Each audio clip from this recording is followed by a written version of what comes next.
Great. So we'll kick off after the break with our fourth speaker of this evening, who is Felix. And Felix was recently elected member of the Scottish Youth Parliament, where he works with other members, Police Scotland, and members of the Scottish Parliament.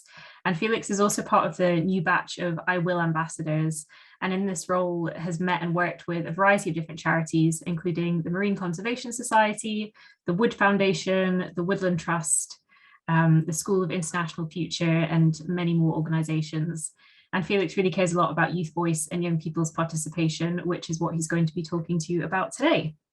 So Felix, are you able to share your slides? Yes, it should be fine. Let's just do this.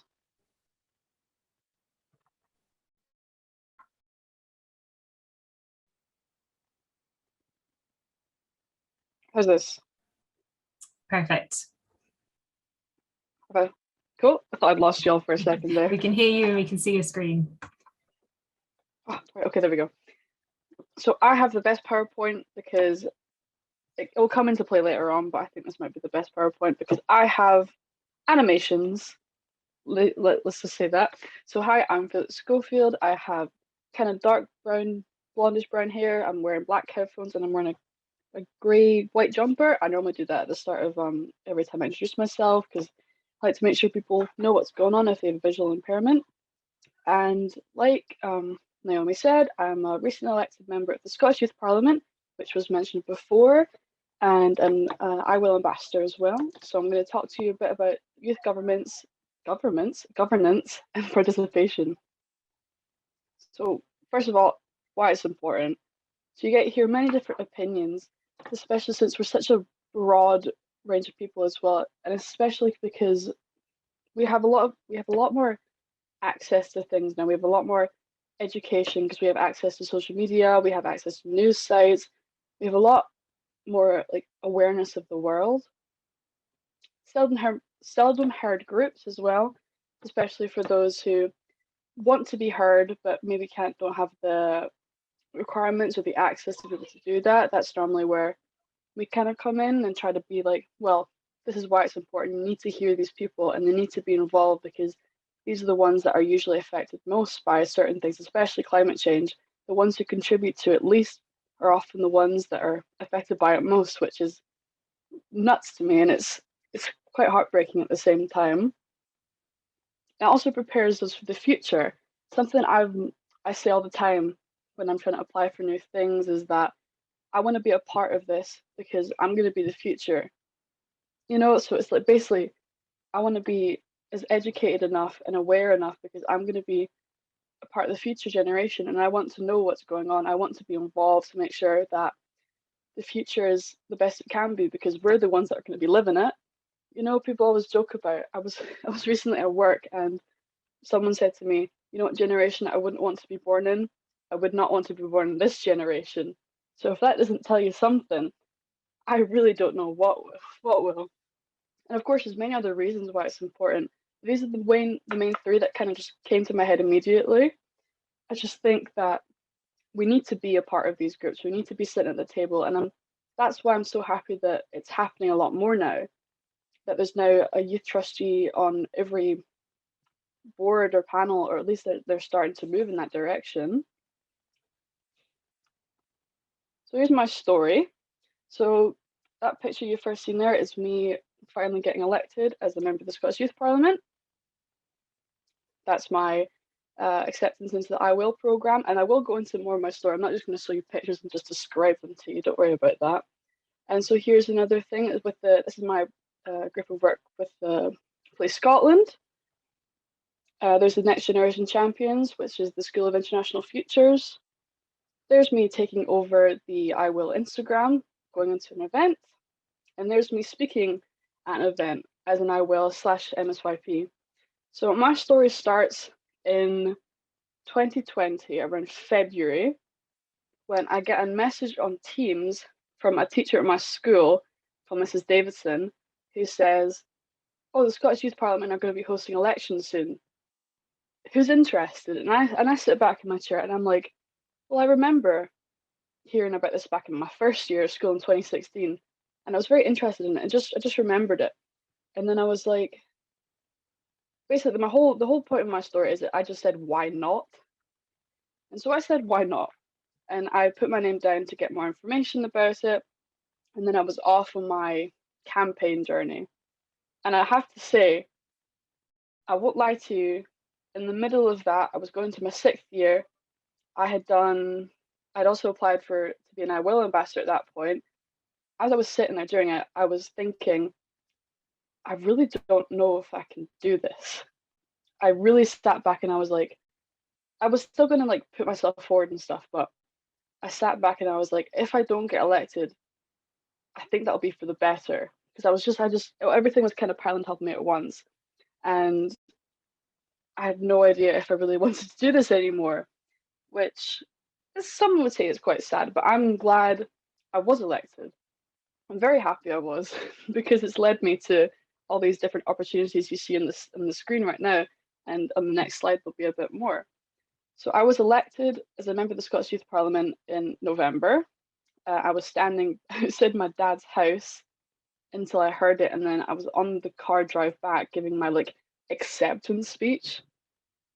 And then at the same time, almost maybe a month or a couple of weeks later, I was accepted into being a new member of the I Will movement, which I was one of the 67, I think it says down there, to be elected, and it all kind of happened at once, and it was scary, I have to say. It was quite intimidating because then it was like, well, how do I balance this all out? I want to get work too, and I somehow, fingers crossed, I've somehow managed to do it.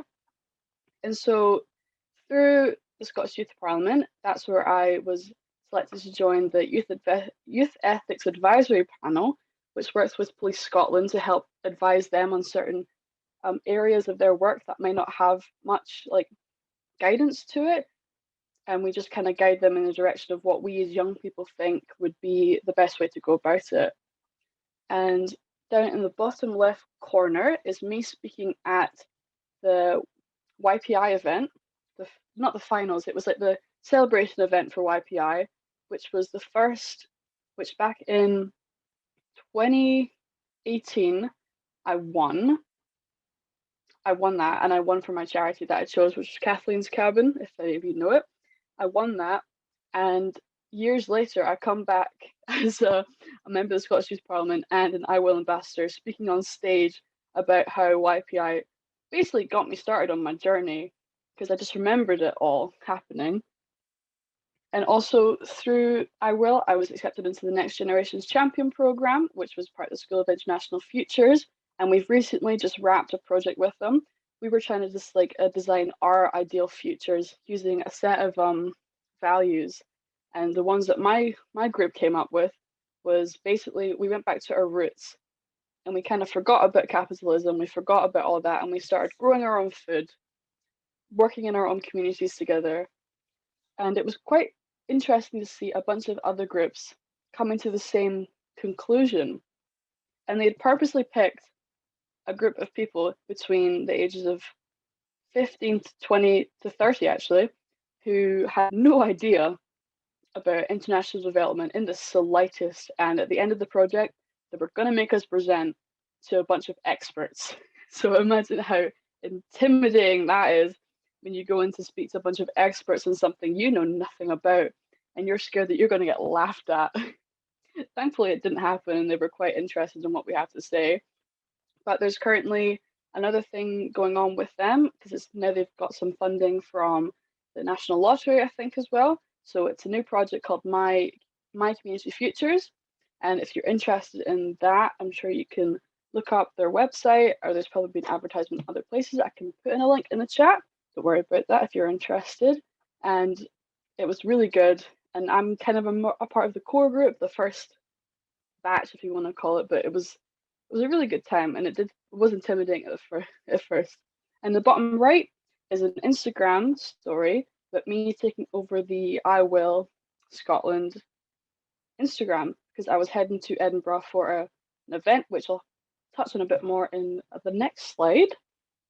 Oh, that goes in twice. So these are some experiences I've had. So I was elected in the MSYP, became an I Will ambassador, yada, yada, yada. visited the Scottish Parliament on a few occasions. The most recent one I went and spoke about just my volunteering journey in general and how I felt about it.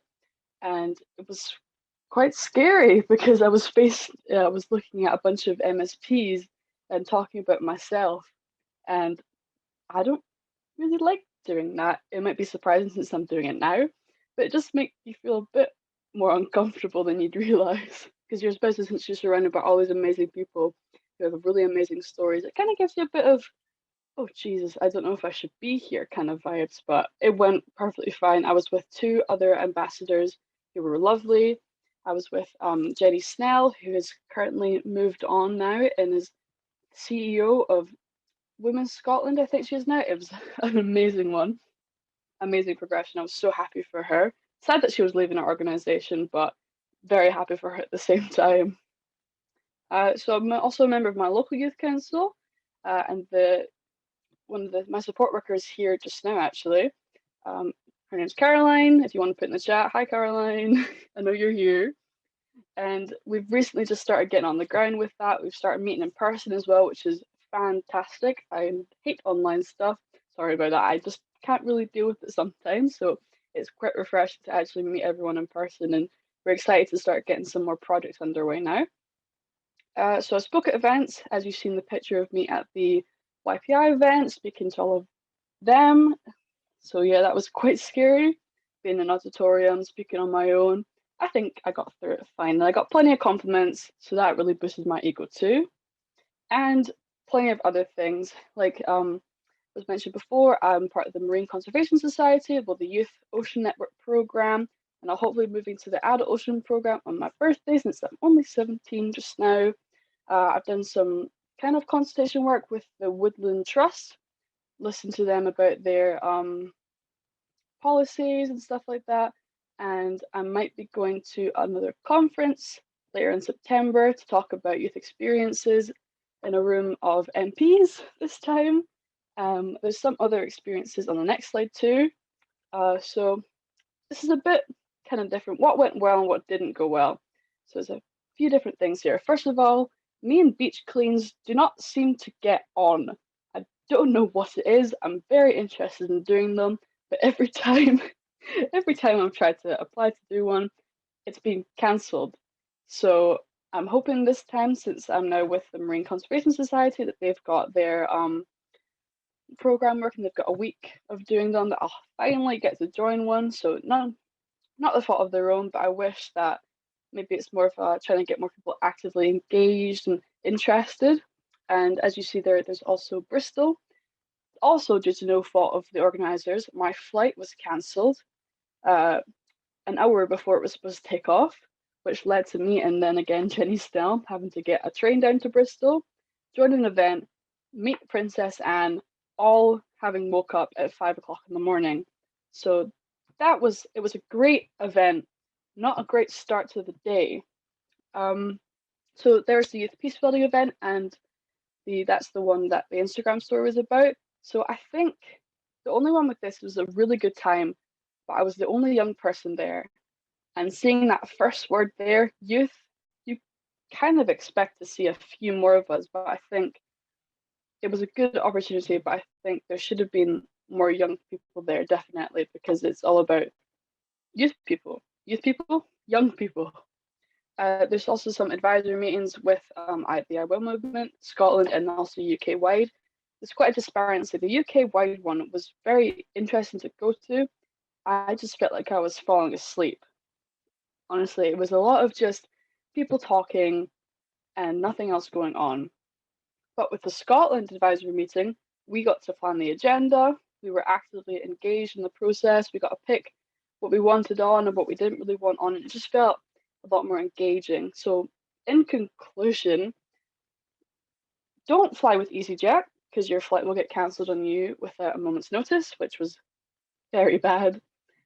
Get young people involved with agendas as well. Make sure they kind of know what they're going into. Relax. If you want to have young people on yours with you, you need to kind of relax a bit more. You need to not be so corporate and professional. If you're a youth organization and you have young people and you're very corporate, it's going to turn them away. Let's just be clear about that. It's not going to want to actively engage them. They're going to sit on their phones. They're going to sit there and be like, why am I even here? I don't even understand a word that's coming out of your mouth right now. And please try to keep people more actively engaged and come up with different alternatives as well. Like the beach cleans, it just seemed that there wasn't enough people who wanted to go. So I think that was quite disappointing for me because I've tried to do it 3 times now. Hopefully 4th time's the charm. But yeah, I think just keep people engaged, let them decide agendas and things like that as well. Don't fight with EasyJet, that's more of a joke, but it's true for me at least. I've kind of got a vendetta against them. And make sure young people are involved.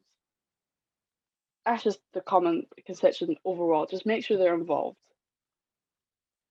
So hints and tips for anyone. This is young people, youth workers, organizations. Know when to say no and take time away. I'm very guilty of not doing this and wanting to be involved with as much as possible. And I will say it's kind of caught up with me now since I'm going to university next year and I do have a job.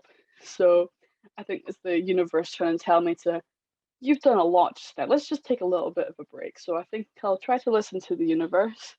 And I've had a really good time in the short time I've done this. So I think I'll take a step back. And that's okay.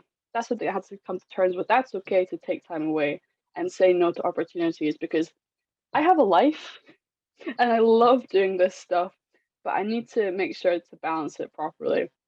So that's my first piece of advice. Know when to say no and don't be ashamed of doing it. You can also be aware of opportunities around you.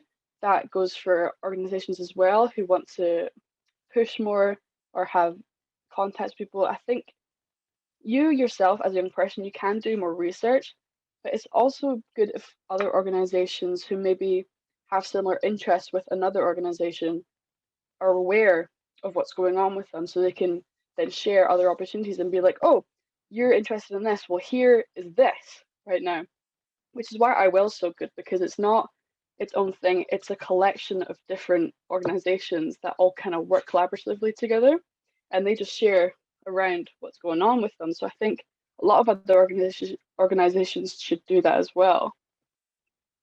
Don't be scared to pick one area of your volunteering or experiment.